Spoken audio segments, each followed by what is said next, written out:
హైదరాబాద్ దుర్గం చెరువులో దూకి ఓ software engineer ఆత్మహత్య చేసుకుంది. అత్తామామల వేధింపులు తట్టుకోలేకే సుష్మా బలవన్మరణానికి పాల్పడ్డట్టుగా తెలుస్తోంది. 50,000 అదనపు కట్నం కోసం తమ కూతుర్ని వేధించారంటూ సుష్మా తల్లిదండ్రులు ఆరోపిస్తున్నారు. 6 నెలల కిందటే సుష్మాకు వివాహం జరిగింది. ప్రస్తుతం ఆమె 3 నెలల గర్భవతిగా చెప్తున్నారు. అయితే పెళ్లి సమయంలో 5 లక్షల కట్నం ఇచ్చారు, 6 తులాల బంగారం వెండి ఇచ్చామంటూ సుష్మా పేరెంట్స్ చెప్తున్నారు. 50,000 తక్కువ ఇచ్చామని రోజు వేధించారంటూ సుష్మా పేరెంట్స్ ఆవేదన వ్యక్తం చేశారు. ఇంట్లో నుంచి భర్త వెళ్ళిపోవడంతో సుష్మా మనస్తాపానికి గురైంది. తమ అమ్మాయిని వాళ్ళే తోసేశారంటూ అనుమానం వ్యక్తం చేస్తున్నారు సుష్మా పేరెంట్స్. దీంతో ఆమె ఒక్కసారిగా కేబుల్ బ్రిడ్జ్కి చేరుకుంది. బుధవారం రాత్రి ఆఫీస్ నుంచి ఎంతకీ రాకపోవడంతో అనుమానం వ్యక్తం చేసిన ఆమె తల్లిదండ్రులు దీనికి సంబంధించి కంప్లైంట్ ఇచ్చారు. దీంతో ఆమె కేబుల్ బ్రిడ్జ్ దగ్గర చేరుకొని బలవన్మరణానికి పాల్పడ్డట్టుగా తెలుస్తోంది. ఆ బ్రిడ్జ్ పై నుంచి దూకి ఈ ఆత్మహత్య పాల్పడ్డట్టుగా తెలుస్తుంది. మృతురాల్ని సుష్మాగా గుర్తించారు. ఆఫీస్కి వెళ్ళి తిరిగి రాకపోవడంతో తండ్రి అంజయ్య ఫిర్యాదు మేరకు ఉదయం చెరువులో పోలీసులు గాలింపు చేపట్టారు. మృతదేహాన్ని స్వాధీనం చేసుకొని పోస్టుమార్టం నిమిత్తం ఉస్మానియా ఆసుపత్రి తరలించారు. మాదాపూర్ పోలీసులు ప్రస్తుతం దీనిపై కేసు నమోదు చేసుకొని దర్యాప్తు చేస్తున్నట్టుగా తెలుస్తుంది. సికింద్రాబాద్లోని అడ్డగుట్టకు చెందిన 27 ఏళ్ల సుష్మాగా మాదాపూర్ పోలీసులు గుర్తించారు. ఈ ఘటన నగరవాసులను దిగ్భ్రాంతికి గురి చేయగా ఇక ప్రస్తుతం ఈ ఘటనకు సంబంధించి పోలీసులు ఆరా తీస్తున్నారు. తొలుత మానసిక సమస్యలతో యువతి మరణించినట్టుగా భావించారు. కానీ తర్వాత అత్తామామల వేధింపుల వల్లే అమ్మాయి చనిపోయినట్టుగా అమ్మాయి తరపు బంధువులు అయితే ఆరోపిస్తున్నారు. ఇక సుష్మా తల్లిదండ్రులు ప్రస్తుతం అమ్మాయిని అత్తింటి వాళ్ళే చంపేశారు, అదనపు కట్నం కోసం వేధించారంటూ చెప్తున్నారు. సుష్మా తల్లిదండ్రులకు సంబంధించి ఇది మీరు చూస్తున్న ఫోటో, సుష్మాకు సంబంధించిన ఫోటో. అది సుష్మాని వేధించి చంపారంటూ వాళ్ళ తల్లిదండ్రులు ఆరోపిస్తున్నారు. కేవలం పెళ్లికి ముందు 5 లక్షల నగదు ఇచ్చారు, అలాగే బంగారంతో పాటు నగదు కూడా ఇచ్చారు. కొంత డబ్బు తక్కువైందని చెప్పి అమ్మాయిని వేధించడంతోనే అమ్మాయి బలవన్మరణానికి పాల్పడ్డట్టుగా అమ్మాయి తల్లిదండ్రులు చెప్తున్నారు. ఒకసారి అమ్మాయి తల్లిదండ్రులు ఏం మాట్లాడారు చూద్దాం. నిన్న మాదాపూర్ దుర్గం చెరువులోనే ఒక మహిళ సూసైడ్ చేసుకున్న ఘటన చూస్తూనే ఉన్నాము. మరి దీనికి సంబంధించి అసలు ఆమె ఎందుకు సూసైడ్ చేసుకోవాల్సి వచ్చింది, దీనికి గల కారణాలు ఏంటి అన్న విషయాలు వాళ్ళ తల్లిదండ్రులు మనతో పాటు ఉన్నారు, అడిగి తెలుసుకుంటాం. అసలు అమ్మ ఏమైంది, ఎందుకు అమ్మాయి సూసైడ్ చేసుకోవాల్సి వచ్చింది, మీతో ఏమైనా చెప్పిందా? మాతో ఏం చెప్పలేదమ్మా. ఇంట్లో వాళ్ళ అత్తారింటి కూడా గొడవ అయిందంట. మొన్న నేను ఇంటికి తీసుకొని అడిగిద్దామనేసి మొన్న హాస్పిటల్ అడ్మిట్ చేసిరనమాట. అది కాఫ్ ఎక్కువైతుంది అనేసి ఫ్రైడే నైట్ 1 o'clock అడ్మిట్ చేసిరు. ఇక్కడ ఆనంద్ బాగ్లో ఏడిఆర్ హాస్పిటల్లో అడ్మిట్ చేసిరు అనమాట. 1 o'clock మాకు ఫోన్ చేశారు, ఇట్లా కాఫ్ ఎక్కువ వస్తుంది, 1 week నుంచి హాస్పిటల్ తీసుకొచ్చినాము, హాస్పిటల్లో అడ్మిట్ చేసినామని చెప్పారనమాట. చెప్తే మేము అదే నైట్ వచ్చాము, నేను మా సారు మా కొడుకు వచ్చామన్నమాట. వస్తే అక్కడ ఆల్రెడీ అమ్మాయి 3 months ప్రెగ్నెన్సీ అక్కడ చూపిస్తున్నారు. ఆ డాక్టర్ గైనకాలజిస్ట్ అక్కడ ఉంటుంది అనమాట. అయితే వాళ్ళు కాఫ్కు సంబంధించిన డాక్టర్లు పిలిపిస్తామమ్మా, ఇక్కడ తీసుకురండి అని చెప్పారంట. అక్కడ తీసుకెళ్ళిన తర్వాత మాకు కాల్ చేశారు, మేము వెళ్ళాము. వెళ్ళిన తర్వాత అడ్మిట్ చేసుకున్నారు, సెలైన్స్ పెట్టారు, ఇంజక్షన్లు ఇచ్చారు, కాఫ్ సిరప్ ఇచ్చారు. 1 day అని చెప్పింది డాక్టరు. 1 day అయిన తర్వాత కాఫ్ తగ్గట్లేదమ్మా, ఇంకా 2 days పెట్టండి అంటే ఫ్రైడే నైట్ 1 o'clock వెళ్ళాము. వాళ్ళమే మండే ఆఫ్టర్నూన్ వరకు అక్కడ పెట్టుకున్నారు అబ్జర్వేషన్లో. కొంచెం కాఫ్ తగ్గింది, డిశ్చార్జ్ చేస్తామమ్మా అనేసి అన్నారనమాట. అయితే డిశ్చార్జ్ చేస్తామంటే వాళ్ళు మా దగ్గర లేరు, అత్త వాళ్ళ భర్త వచ్చి వెళ్ళారు. డిశ్చార్జ్ చేసే రోజు మా దగ్గర లేరు. వాళ్ళు లేకపోతే వాళ్ళ మామయ్యకి ఫోన్ చేసినాం, ఇట్లా డిశ్చార్జ్ చేస్తారు అన్నయ్య, మరి మీరు రండి ఎవరన్నా అంటే, లేదు అబ్బాయి వర్క్లో ఉన్నాడు, మీరే డిశ్చార్జ్ చేసుకొని వెళ్ళండి అంటే ఆ అమౌంట్ కూడా మేమే పే చేసినాము. హాస్పిటల్ అమౌంట్ కూడా మేమే పే చేసి మా ఇంటికి తీసుకొని వెళ్ళాము. మండే ఆఫ్టర్నూన్ తీసుకొని వెళ్ళిన తర్వాత ల్యాప్టాప్ అత్తగారింట్లో ఉంది. అయితే ల్యాప్టాప్ తెచ్చుకుంటాం మమ్మీ అనేసి అన్నది. డ్రెస్సులు ల్యాప్టాప్ ఆఫీస్కి నెక్స్ట్ డే ఆఫీస్కి వెళ్ళాలి. అయితే నేను ఆ ల్యాప్టాప్ తెచ్చుకుంటా మమ్మీ, డ్రెస్సెస్ తెచ్చుకుంటా అంటే, నేను వెళ్ళి తెస్తాను అంటే, నువ్వు ఎక్కడున్నా నీకు డ్రెస్సెస్ తెలియదు కదా, డాడీని తీసుకుని నేను వెళ్తా, తీసుకొని వస్తాం మమ్మీ అనేసి అన్నది. సరే డాడీ తోడున్నాడు కదా అనేసి ఇద్దరిని పంపించిన. పంపించి నేను స్కూల్కి వెళ్ళి, నేను అంగన్వాడీ టీచర్గా చేస్తాను అనమాట. అయితే 3 o'clock ఇంటికి వెళ్ళారంట, అబ్బాయి వాళ్ళ ఇంటికి. అమ్మ వాళ్ళ అదే బయట కూర్చుందంట. సుష్మా ఇప్పుడే వచ్చేసినవేంది అనేసి అన్నదంట. లేదత్తమ్మ, నేను రేపు ఆఫీస్కి వెళ్ళాలి కదా, ల్యాప్టాప్ గురించి డ్రెస్సెస్ గురించి వచ్చిన అనేసి అన్నదంట. మాట్లాడుకుంటూ అబ్బాయి వర్క్ చేసే రూమ్లోకి వెళ్ళింది. అమృత్ సారీ అమృత్ అనేసి అన్నదంట. చల్ నడు ఇంచులో నడు వెళ్ళిపో 5 నిమిషాలు కూడా ఇక్కడ ఉండొద్దు. నీ డ్రెస్సెస్ చదువుకొని నువ్వు వెళ్ళిపో. నీకు మర్యాద తెలియదు, నీకు మేనేజ్ లేదు, నీకు పని రాదు, నువ్వు ఇంటికి వెళ్ళిపో. అస్సలు ఒక 5 నిమిషాలు కూడా ఇక్కడ ఉండొద్దు, అస్సలే వద్దు అంటే ఏడ్చుకుంటే సారీ అమృత అనేసి అన్నదంట. లేదు నన్ను ముట్టుకోకు అనేసి చల్లినాడు, గెట్ అవుట్ అనేసి అన్నాడంట. ఆ అమ్మాయి ఏడ్చుకుంటా బయటకు వచ్చిందంట. అమ్మాయి బయటకు వచ్చిన తర్వాత అత్త అంటదంట నువ్వు ఎక్కడి నుంచి వచ్చినవే, నా ఇల్లు కాల్చనీకి వచ్చినవా నువ్వు, ఏమిడికి వచ్చినవా, నా ఇల్లు ముంచనీకి వచ్చినావు. Marriage arrange marriage? లేదు, అరేంజ్ మ్యారేజ్. మేము కుదిర్చే చేసామన్నమాట. మొన్న జనవరి 31కి అయింది పెళ్ళి. అమ్మాయికి 3 months ప్రెగ్నెన్సీ. అయితే ఆ మాటలు అసలు ఏడ్చుకుంటూ ఇంటికి వచ్చేసింది. ఇంటికి వచ్చిన తర్వాత మేము కౌన్సిలింగ్ ఇచ్చినాము. నువ్వు ఏడవకు నాన్న, మేము వెళ్ళి అడుగుతాము, నీకు ఇష్టం ఉంటే వెళ్తూ లేకపోతే లేదు. మేము వెళ్ళి అడిగిన తర్వాతనే నువ్వు వెళ్ళాలి, నీకు ఇష్టం ఉంటే ఓకే అయితేనే వెళ్ళు, లేకపోతే లేదని మేము అన్న తర్వాత ఇక నిన్న డ్యూటీకి వెళ్తానే వచ్చింది. వెళ్ళి 1 o'clock క్యాబ్ వస్తుంది, ఇంటి వరకు వచ్చింది. క్యాబ్లో ఎక్కింది, నాకు కాల్ చేసింది ఆల్రెడీ. మమ్మీ నేను బయలుదేరుతున్నా అనేసి అన్నది. సరే నాన్న మళ్ళీ రీచ్ అయినాక మళ్ళీ కాల్ చేయి అనేసి అన్నాను. మళ్ళీ వచ్చిన తర్వాత కూడా కాల్ చేసి రీచ్ అయినా మమ్మీ అనేసి అన్నది. బాక్స్ తీసుకెళ్ళినామా నాన్న అనేసి అన్న. తీసుకెళ్ళిన మమ్మీ అన్నది. 8 వరకు వర్క్ చేసిందంట. 8:25కి బ్రేక్ పెట్టిందంట. బ్రేక్ పెట్టి నేను బ్రేక్ చేసి వస్తా అనేసి బ్యాగ్ అడబెట్టిందంట. బ్రేక్ చేసింది, తెచ్చిన టిఫిన్ ఇంత బాక్సే తెచ్చుకుంది. ఆ బాక్స్ తినేసింది. తిన్న తర్వాత ఆ బ్యాగ్ ఆడబెట్టింది, ఇక బయటికి వెళ్ళింది. వాళ్ళు కూడా ఎవరు చూడలేదు, ఉంటుంది కదా ఇక్కడ ఒక దగ్గర ఉంటుంది అనేసి ఆఫీస్ వాళ్ళు కూడా అనుకునవచ్చు. మాకు 11 o'clock కాల్ వచ్చింది. మా బాబుది ఎమర్జెన్సీ కాల్ పెట్టిండు. 11:30కి కాల్ చేశారు. ఇట్లా మీ సుష్మా ఏమైతేనే మా సిస్టర్ అనేసి అన్నాడు మా బాబు. ఇట్లా మరి 8 o'clock ఇట్లా బ్రేక్ పెట్టింది, మరి ఇంతవరకు మళ్ళీ రాలేదు, సీట్లోకి రాలేదు, మరి ఒకసారి వస్తారా అంటే మేము ఎమర్జెన్సీగా వచ్చినాం ఆఫీస్కి. మేము వచ్చేసరికి 12 అయింది. ఆ 12 o'clock వచ్చిన తర్వాత అంతా వెతికినాం, చుట్టూ అంతా వెతికినా కూడా ఎక్కడ కనిపించలేదు. ఆ బ్యాగ్లో ఏమైనా ఉందా అనేసి అంతా తీసినాం, ఏమీ లేదు. ఆ ఫోన్ కూడా లేదు, ఫోన్ కూడా ఆమె దగ్గరే ఉంది. ఇక మళ్ళీ ఇక్కడికి వచ్చినాం, పిఎస్కి వచ్చినాం. ఇక్కడ కంప్లైంట్స్, మా బావ వాళ్ళ పిల్లలు కూడా పిఎస్లో చేస్తారు, వాళ్ళకి కాల్ చేస్తే వాళ్ళు కూడా వచ్చారు, ఇద్దరు వాళ్ళు. మేమందరం ఇక్కడికి వచ్చినాము. వచ్చిన తర్వాత ఇక్కడ కంప్లైంట్ మిస్సింగ్ కేసు పెట్టాము. పెట్టిన తర్వాత మళ్ళీ ఒక రౌండ్ వేసి వద్దాం అనేసి వెళ్ళినాం. ఆ నైట్ అంతా ఇక అటే ఉన్నాం అనమాట. ఆ రౌండింగ్లోనే తిరుగుతున్నాం మొత్తం. ఇక్కడ వీళ్ళు కాల్ చేశారు, అక్కడ ఉంటారు కదా చూసే వాళ్ళు, వీళ్ళు కాల్ చేశారంటే వెంటనే మా బాబుకి కాల్ చేశారు. చిన్న మనం ఇటు రానగానే నేను మా ఆయన అందరూ కార్ వేసుకొని తిరుగుతూనే ఉన్నాం. అమ్మ నువ్వు ఇక్కడే ఉండు అనేసి నేను ఇప్పుడే వస్తాను, ఆయన పోయి కనుక్కొని వచ్చి నన్ను తీసుకొని పోతున్నాడు. అప్పటికే ఆమె తేలాడింది మొత్తం. ఆ డబ్బుల గురించి కూడా ఆమెకు 5 లక్షల కట్నం ఇచ్చినాము, 6 తులాల బంగారం పెట్టినాము, బైక్ బుల్లెట్ బండి పెట్టినాము. ఆ బుల్లెట్ బండి గురించి దానికి సేఫ్టీ ఉంటుంది కదా, సేఫ్టీ గురించి నేను అడిగిన, మా బాబు బండి కొనిచ్చిండు కదా నాన్న, కనీసం చూపెట్టని కూడా చూపెట్టవా నువ్వు బామ్మరిది కానీ నేను అన్న. అంటే ఏమంటుండు, దానికి సేఫ్టీ కూడా ఏపీలే కదా అత్తమ్మ, ఎట్లా చూపెట్టాలి అనేసి అన్నాడు. అయితే పెళ్ళైనప్పటి నుంచి గొడవలేనండి మీకు? గొడవలు అంటే కట్నం గురించి అడిగితే బ్యాలెన్స్ 30,000 ఎంతో ఇవ్వాలి, ఇంకా మీరు బ్యాలెన్స్ కట్నం ఇవ్వాలన్నమాట. కొన్ని ఇవ్వాలి. సరే ఇద్దాం అనుకున్నాము. దాని ఏముంది, ఇంత 6 లక్షలు 6 తులాల బంగారం బుల్లెట్ బండి ఇద్దాంలే అనుకోండి. అక్కడ వాళ్ళు నిడబెట్లో ఉంటారు, మేము అడగొట్లు ఉంటాం. అయితే వాళ్ళ ప్రాంతంలో మా చిన్నత కొడుకుంటారు, వాళ్ళు చెప్పే సంబంధం ఇది. సరే బాగుందిలే, ఆయన సాఫ్ట్వేర్ చేస్తారు, మా పాప సాఫ్ట్వేర్ చేస్తారు, సరే మంచిగా ఉందని చెప్పి ముందుకు పోతే నేను అనుకున్న విధంగా అన్నీ మంచిగా సికింద్రాబాద్ క్లాక్ టవర్ బాప్టిస్ట్ చర్చిలో ఘనంగా మ్యారేజ్ చేశాను. వాళ్ళు 10 రూపాయలు కూడా ఖర్చు పెట్టలేదు. ప్రతిదీ చాలా సంతోషంగా మా పాపకు మ్యారేజ్ చేసిన. ఇష్టమేనండి, ఇష్టం అంటే చేశాము కానీ ఆమె వాళ్ళు ఊర్లో ఉండే పర్సన్స్, ఇక్కడ చదువుకున్న అమ్మాయితోటి ఎట్లా మాట్లాడాలి కల్చరల్ తెలియదు.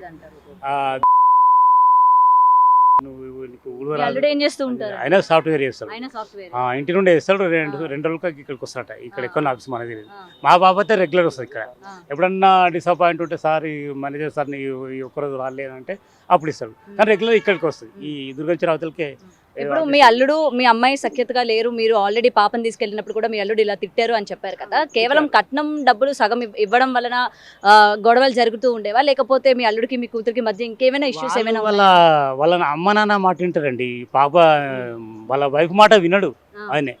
మొన్న హాస్పిటల్ ఉంటే మా అమ్మతో మాట్లాడని చెప్పి 2 రోజులు అటే పోయినా. భార్య హాస్పిటల్ ఉన్నప్పుడు ఇంజక్షన్లు ఇస్తున్నావు, గ్లూకోజ్ ఇస్తున్నావు, ఉండాలా వద్దా? అటే పోయి శనివారం నైట్ పోయిందంటే 9 o'clock పోయిందంటే సండే రోజు నైట్ వచ్చిండు ఇక చెప్పండి ఎట్లా ఆమె పరిస్థితి ఏంది నాకు చెప్పకుండా పోయింది ఆమె కూలి సరే తీయమ్మ మేము ఉన్నంత అని చెప్పి అంటే వాళ్ళు రమ్మంటే కూడా రాలే మేము చెక్ చేసుకొని పోతే ఇంటికి పోతే ఇక చెడు మాటలు మనకు రావు ఊళ్ళో ఉన్న వాళ్ళకు ఆ ప్రకారంగా చదువుకున్న అమ్మాయి పైన వాళ్ళ అత్త గడుసుగా చాలా తాను కూడా మాట్లాడిన తన తమ్ముడు వాళ్ళ ఫ్యామిలీ మొత్తం ఎగబడరండి. ఇప్పుడు మీరు ఫ్యామిలీ అంతటిపైన కేసు పెట్టారా? అంటే మీకు ఎవరి మీద అనుమానం ఉంది? ఫ్యామిలీ అత్త మీద ఏమైనా ఉందా? ఫ్యామిలీ మీద పెట్టామండి. మరి అతను వాళ్ళ మామ కూడా మరి ఇంటికి పెద్ద అతను మరి అత్త సరిగప్పుడు కాపురం సరిదిద్దుకుంటూ కొత్త అమ్మాయి చదువుకున్న అమ్మాయితో ఎట్లా సరి తెలియదు. ఆమె ఏమన్నా మేము పడాలంట మేము ఎట్లా పడతాం పడే విధంగా పడతాం ఏంటి సార్. కానీ మా డాడీని అట్లా మాట్లాడుతామంటే అవును మా వాళ్ళు మేము కూడా మాట్లాడుతాం ఏమంటే మా సుష్మ అంటే ఆడంటాడు నువ్వు అట్లా అంటే నేను విడాకులు ఇస్తానండి అంటే తర్వాత నేను కూడా విడాకులు ఇస్తాను ఏమన్నది. ఇట్లా ఈ ప్రకారంగా అంటే పెద్దగా పైరెట్గా మాట్లాడతాడు. నిండా సో మీ అమ్మాయి ఇలాంటి బాధలు భరిస్తుందని ఎప్పుడైనా మీతో వచ్చి చెప్పుకోవడం కానీ మరి చెప్పినప్పుడు మీరేం చేశారు? వెళ్ళి మాట్లాడలేదు? హాస్పిటల్ నుంచి ఇంటికి వచ్చిన తర్వాత చెప్తే మేమేమన్నామంటే మా ఫ్యామిలీ చాలా పెద్దది, మా ఫ్యామిలీ వాళ్ళని తీసుకెళ్ళి కౌన్సిలింగ్ ఇద్దామనేసి అనుకున్నాము. నెక్స్ట్ డే ఈమె ట్యూస్డే రోజు డ్యూటీకి వచ్చింది కదా, ఆమెకు బుధవారం బేస్తవారం శుక్రవారం లీవు. ఆ రోజు వెళ్ళి మాట్లాడేసి వద్దాం నాన్న, ఓకే అయితే ఓకే అయితే లేకపోతే డ్రాప్ అయిదాం అనేసి అన్న. ఓకే మమ్మీ అన్నది. అలాంటప్పుడు మనం నమ్మొచ్చు కదా. ఈ సూసైడ్ చేసుకునే ముందు కూడా మీతో ఏమైనా మాట్లాడడం కానీ ఏమైనా చెప్పడం కానీ ఏం లేదు? ఏం చెప్పలేదు. నా ఇంటి దగ్గర అదే నేను ఇంటి దగ్గర ఉన్నాయి డ్యూటీకి వెళ్ళిపోయింది. నేను ఇంటి దగ్గర ఉంటే ఆమె ఏమన్నదంటే డాడీ మరి నాకు కూడా టైం అయితే నువ్వు కూడా 12:30కి అన్నం పెట్టుకుంది టిఫిన్లు పెట్టుకుని తినేసింది నువ్వు కూడా తింటే అప్పుడు నాకు మార్నింగ్ నేను తినేసిన కదా అప్పుడు వేసింది. ఇప్పుడు వద్దాం ఒక 1 hour తర్వాత అన్నం రాపున నేను తింటుంది అమ్మ నువ్వు క్యాబ్ ఎప్పుడు వస్తానంటే 1:30కి వస్తాను క్యాబ్ వచ్చేస్తుంది అమ్మ లాంగ్ రోడ్ కదా అక్కడి నుంచి రావాలంటే. నాకు ఒకతే అమ్మాయి బాబు ఇంకా బాబు మ్యారేజ్ చేయలేదు పాపది మొన్ననే చేశాను తర్వాత ఏదేమని అనే ప్లానింగ్లో ఉన్నాం.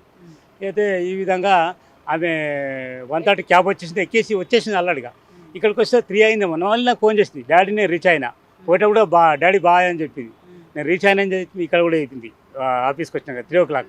మళ్ళీ ఈమె కూడా 5:30 6:30కా ఫోన్ చేసి నేను బిజీ ఉన్నా మమ్మీ కొంచెం అయినాక కాల్ చేస్తాను వర్క్ లో బిజీ ఉన్నా అనేసి అన్నది. సరే అనేసి అన్నా. మళ్ళీ చేసేదేమని ఎదురు చూస్తున్నాం చేయలేదు. ఇక ఇంకొకటి అమ్మాయిని రోజు కట్నం సరిగా ఇవ్వలేదు, పనులు సరి మీ వాళ్ళు పెట్టినవి అన్ని సరిగా పెట్టలేదు, ఎందుకు ఇట్లా మీ వాళ్ళకి చాలా ఇది ఉన్నది, మీ వాళ్ళు చాలా మోసం చేసిరు మమ్మల్ని అనేసి రోజు అంటదంట వాళ్ళ అత్త. అలా మరిదేమో నేను చూసుకుంటా నేను ఏం చేయాలో నాకు చూసుకుంటా. చెల్లపల్లి ఎవరికేం భయపడ ఎక్కడంటే అక్కడ అంతరాడు నాకు అంత అడ్డగుట్లేరు అదేమంటాడు ప్రతి రోజే నాకు అంత నేను జైలుకి వచ్చిన వాడు బాగా మాట్లాడినట్ట మీ అన్నగాడు మా అన్నను అని వాడు రఫ్గా బిహేవ్ చేసిండు. ఇక వాళ్ళు నలుగురు అట్టండి. ఆ పెద్ద మనిషి కూడా మీ వాళ్ళు మోసం చేసి డబ్బులు ఇస్తలే అంటే పెద్ద మనిషి ఒకటి సరేలే పాపటి జాబ్ చేస్తుంది ఆ డబ్బు వస్తుంది మనం సర్వర్ తీసుకుందాం అనే అంశం రావాలి. తను అట్లా కాదు వీళ్ళంతా ఒకటేనండి. అందుకని 4 పైన పెట్టాము. పాప ఇప్పుడు పాప 3 months ప్రెగ్నెంట్. ఇంకా బ్యాలెన్స్ కట్నం ఎంత ఉంది? 40 ఎంతో వచ్చే ఉంది. 50,000 5 లక్షలు ఇచ్చారు మీరు. 5 లక్షలు 6 తులాల బంగారం విషయం ఒక బుల్లెట్ బండి మేమే పెళ్లి చేసి 20 లక్షలు అయిందండి మాకు. పాపను చూసారా మీరు ఫోటో ఎంత అందంగా ఉన్నది. ఆమె సాఫ్ట్వేర్ జాబు చర్చికి వెళ్తే క్రమంగా మంచిగా ఉంటుంది పరిశుద్ధాత్మ. అటువంటిది అట్లా ఇంట్లో వెళ్తే ఆమె ఏమన్నది ఒకటే మాట అంది మొన్న వచ్చి డాడీ మీరు 1 గంట కూడా ఇంట్లో ఉండలేరు నేను 4 నెలలు అన్నది. అంటే ఎంతకు వరకు చిత్రహింసలు పెట్టినది. ఈమె సాఫ్ట్వేర్ ఆఫీసర్ రావాలంటే ఆమె బట్టలు ఉతకాలి గిన్నెలు తోమాలి ఇల్లు ఇవన్నీ చేస్తారా ఈ రోజుల్లో తను చేసుకోవాలి కదా. ఆ ప్రకారం ఇబ్బంది పెట్టినండి ఆమె మనస్తాపానికి గురై ఇక మరి ఈ మధ్యలో వాడొచ్చి నుకేష్ పెండో చెర్ల తెలియదు మరి ఫోను లాస్ట్ ఎంతవరకు స్టార్టింగ్ మనకు తెలియదు 11:30 వరకు అప్పుడు చూసుకుంటే అప్పుడు స్విచ్ ఆఫ్ ఉన్నది. ఈ మధ్యలో ఓపెన్ ఉండొచ్చు మనం చేయలే కదా. వస్తానది ఈమెతోటి 6:30కి ఏమో కాలింగ్లో మాట్లాడింది. ఆమె ఎప్పుడు వస్తుంది ఇక్కడ నుంచి 12:30కి బయలుదేరితే అక్కడికి వచ్చేసి 1:32 లేకుంటే 1:45 అవుతుంది నైటు. ఆ విధంగా ఈ మధ్యలో ఏం జరిగింది మళ్ళీ వాడు వచ్చి మన నుకేష్ పెండ ఏం చేసి ఇట్లా ఉందిగా ప్రవర్తన చేసిండేమో మరి. ఆమె ఎందుకు ఇంత మంచిగా స్టడీ చేసి మంచిగా చదువుకున్నామో ఎందుకు కొడితే అంత సూసైడ్ చేసుకునే అవకాశం ఉండదు ఆమెకు. ఇప్పుడు ఏం పని వాళ్ళలో మన గొడవ చేసి ఏదో చేసిన అనుకుంటారు తాగటంలో అది శుభ్రంగా మంచిగా చదువుకొని కాలేజ్ చేసిన అమ్మాయి సాఫ్ట్వేర్ జాబ్ చేసిన అమ్మాయి ఎందుకు చేసుకుంటారండి సూసైడ్? ఖచ్చితంగా వీళ్ళు మధ్యలో నెట్ వేసి పోయినరు కావాలి, పోయి ఉంటారు గ్యారంటీది. మేము అక్కడ చూసుకొని అవన్నీ ఫుటేజ్ ఆఫీస్లో దగ్గరే దుర్గం చెరువు డ్యామ్కి. తర్వాత అక్కడ అంతా మొత్తం తిరిగేసి వచ్చి మళ్ళీ ఇళ్ళకి వచ్చాం, పిఎస్ఆర్ కంప్లీట్ చేసి వచ్చి మనం తిరుగుతూ ఉన్నాం. నైట్ వచ్చాం, ఇక్కడ 11:30కి వచ్చాం, తిరుగుతూ ఉన్నాం. ఈ అడ్రస్ సార్ వానికి మెసేజ్ పెడతాడు, రిజల్ట్ కాలేడు వానికి మార్నింగ్ పెడితే చూసుకుంటాడా ఎవడన్నా. అప్పటికైనా జర కొంచెం సైలెంట్ అయ్యో జర మా ఆయన ఇష్టపడ్డాడు మాట్లాడుతున్నాయని కొంచెం ఉంటుండేమో. ఇక్కడికి వచ్చి మేము ఆ ఫోటో ఇచ్చి ఇట్లా పలానా డ్రెస్సు మా పాప ఈ ఏజ్ అని చెప్పిపోయినాం. తిరుగు లాస్ట్ వీలే కాల్ చేసారు, అక్కడ చెరువు ఉంటుంది కదా, ఎవరో చూసి చెప్పిరంట పలానా కలర్ అని. రైట్, ఇదండి ప్రెసెంట్ అమ్మాయికి సంబంధించిన పేరెంట్స్ ఈ విధంగా చెప్తూ ఉన్నారు. అయితే ఇది అరేంజ్ మ్యారేజ్ అంటే పెద్దలు కుదిర్చిన పెళ్లిలా కూడా చెప్తూ ఉన్నారు. మరి కట్నంలోని కొంత డబ్బు ఏదైతే ఉందో అది తర్వాత అరేంజ్ చేసి ఇస్తామని చెప్పినప్పటి నుంచి కూడా ఇటు భర్తకి సంబంధించిన అత్తమామలు కావచ్చు లేకపోతే మరిది కావచ్చు ఎప్పుడు కూడా టార్చర్ చేస్తూ ఉండేవాళ్ళు. అమ్మాయిని ఇంట్లో కూడా పనులు చేయమని చెప్పేవాళ్ళు, అంటే ఎక్కువగా స్ట్రెస్కి గురి చేయడం కావచ్చు లేకపోతే అల్లరిపాలు చేయడం కావచ్చు, ఈ విధంగా గొడవలు చేస్తూ ఉండేవాళ్ళు. ఎప్పటికప్పుడు అమ్మాయి మాతో షేర్ చేసుకుంటూ ఉండేది, మళ్ళీ అవన్నీ సర్దుకుంటాయి కదా అని చెప్పి మేము పంపించేవాళ్ళం అని కూడా చెప్తూ ఉన్నారు. మరి అసలు ఎందుకు అమ్మాయి ఈ విధంగా సూసైడ్ చేసుకోవాల్సి వచ్చింది, మరి సూసైడ్ చేసుకునే విధంగా ఏం జరిగింది, వీళ్ళ భార్య భర్తల మధ్య ఇంకేం జరిగింది అనే విషయాలపైన కూడా ఇంకా పోలీసులు తన భర్తను కూడా ఇవాళ స్టేషన్కి పిలిపించారు కూడా. మరి మాట్లాడిన తర్వాత అసలు ఏం జరిగింది ఏంటి, భర్త ఏమైనా అన్నాడా లేకపోతే వీళ్ళిద్దరి మధ్య ఇంకేమైనా ఇష్యూస్ ఏమైనా ఉన్నాయా లేకపోతే కేవలం కట్నానికి సంబంధించిన గొడవలైనా అన్న విషయాలు ఇంకా తెలియాల్సింది. Cameraman Lakshmikant, Gautami reporting, Hyderabad. ఈరోజు ఎర్లీ మార్నింగ్ మనకి 4 o'clock ఒక మిస్సింగ్ కంప్లైంట్ రావడం జరిగింది. దాంట్లో వివరాలు ఏమనగా మన బొడ్డు అంజయ్ అనే ఒక పెద్ద ఆయన వచ్చి ఒక 50-55 సంవత్సరాలు ఉంటాయి. వాళ్ళ అమ్మాయి మన ఏరియాలో ఉండే ఒక ఆఫీస్కి సాఫ్ట్వేర్ ఎంప్లాయీగా రోజు పనిచేసి ఈవినింగ్ ఇంటికి వెళ్ళిపోతుంది. నిన్నట మార్నింగ్ డ్యూటీకి వచ్చి ఈవినింగ్ వరకు రాకపోయేటప్పటికి ఆఫీస్కి వచ్చి వెరిఫై చేసుకున్నారు వాళ్ళు.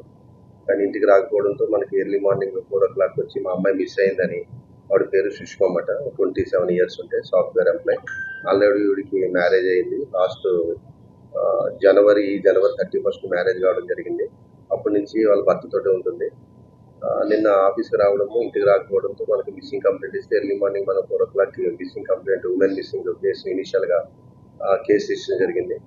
ఈరోజు మార్నింగ్ మనకి 7:30, 8 o'clock మన దుర్గం చెరువులో ఒక డెడ్ బాడీ ఏందని ఇన్ఫర్మేషన్ వస్తే అక్కడ పోయి ఆ డెడ్ బాడీని తీసేటప్పటికి సుష్మా డెడ్ బాడీగా మనకి ఐడెంటిఫై చేశాము. ఆ తర్వాత వాళ్ళ ఫాదర్ మదర్ని పిలిస్తే వాళ్ళ అమ్మాయి అని గుర్తించారు. దీంట్లో వాళ్ళ మెయిన్ ఎలిగేషన్ ఏంటంటే పెళ్ళై 6 నెలలే అయింది. వాళ్ళ యొక్క భర్త ఎవరైతే అమృత ఉన్నాడో ఆయన కూడా ఒక సాఫ్ట్వేర్ ఎంప్లాయీ TCSలో. అతని హెరాస్మెంట్, వాళ్ళ అత్త, వాళ్ళ మామ, వాళ్ళ మరిది, వీళ్ళ నలుగురు హెరాస్మెంట్ వల్ల ఈమె చనిపోయిందని ఇనిషియల్గా మళ్ళీ మనకి చెప్పడం జరుగుతుంది. ఈ దీంట్లో ఎంక్వైరీలో భాగంగా మనకు తెలిసింది ఏంటంటే వీళ్ళకి జనవరి 31st పెళ్ళైనప్పుడు ఒక 5 లక్షలు, అలాగే రాయల్ ఎన్ఫీల్డ్ ఒక 6 తులాలు బంగారం ఇచ్చినట్టు తెలిసిందే. అదే కాకుండా ఈ మధ్యన మళ్ళీ ఇంకొక 50-60 వేలు అడుగుతుంటే వీళ్ళ దగ్గర లేకపోవడం వల్ల ఈ అమ్మాయితో చిన్న చిన్న గొడవలు పెట్టుకుంటూ ఇద్దరు కొంత దూరంగా ఉన్నట్టు తెలిసిందే. అయితే ఒక 5 days బ్యాక్ లాస్ట్ ఫ్రైడే అమ్మాయికి హెల్త్ బాగోకపోతే వాళ్ళ ఏరియాలో వీళ్ళు నేరేడుమెట్ల లిమిట్స్లో ఉంటారు అబ్బాయి వాళ్ళు, హాస్పిటల్ తీసుకెళ్ళడం జరిగింది. ADR హాస్పిటల్ అక్కడ నేరేడుమెట్లో ఉంటుంది, సికింద్రాబాద్ లిమిట్స్లో. అక్కడ తీసుకెళ్ళి ఫ్రైడే, సాటర్డే, సండే హాస్పిటల్లో ట్రీట్మెంట్ చేయించారు. మండే ఏదైతే ఉందో మండే ఈ అబ్బాయి డ్యూటీకి వెళ్తుందని రాలేదంటే వీళ్ళ పేరెంట్స్, అమ్మాయి పేరెంట్సే అమ్మాయిని డిశ్చార్జ్ చేసి వాళ్ళ ఇంటికి తీసుకెళ్తారు. తీసుకెళ్ళిన తర్వాత మంగళవారం ఈ అమ్మాయిని తీసుకుని అమ్మాయి యొక్క బిలాంగింగ్స్ కొన్ని వాళ్ళ ఇంటికాడ ఉన్నాయని అత్తగారి ఇంటికి తీసుకెళ్తే వాళ్ళ ఫాదర్ అంజయ్య అక్కడ వాళ్ళ అత్త భర్త వీళ్ళని కొద్దిగా అవమానపరిచినట్టు, మళ్ళీ మా ఇంటికి ఎందుకు వచ్చారు మీరు పొమ్మన్నట్టు కొద్దిగా చులకనగా మాట్లాడడం జరిగింది. ఆ తర్వాత అమ్మాయి అదే మనస్తాపంతో మంగళవారం ఇంటికి వచ్చింది. నిన్న బుధవారం నాడు మనస్తాపంతో డ్యూటీకి వెళ్ళింది. డ్యూటీ చేస్తూ మరి ఆవిడకి ఏం బాధ కలిగిందో తెలియదు కానీ ఈవినింగ్ డ్యూటీ అయ్యాక మన దుర్గం చెరువు కేబుల్ బ్రిడ్జ్ మంచి దూకి చనిపోయినట్టు మన వాళ్ళు చెప్పిన ఏదైతే వివరాల ప్రకారం మన ఇన్వెస్టిగేషన్ ప్రకారం తెలిసింది. ఈ మిస్సింగ్ కేసుని మనం ఆల్టర్ చేయవలసి ఉంది. ఇప్పుడు 304 ఏదైతే ఉందో డౌరీ డెత్, అలాగే హెరాస్మెంట్ కేసుల కింద మనం ఆల్టర్ చేసి దీన్ని ఇన్వెస్టిగేషన్ చేస్తూ పోస్ట్ మార్టం చేసి డెడ్ బాడీ వాళ్ళకి హ్యాండ్ ఓవర్ చేయడం జరుగుతుంది. తర్వాత దీంట్లో ఎవరైతే ఇన్వాల్వ్ అయి ఉన్నారో వాళ్ళందరినీ లీగల్గా యాక్షన్ తీసుకుంటామని చెప్తాం.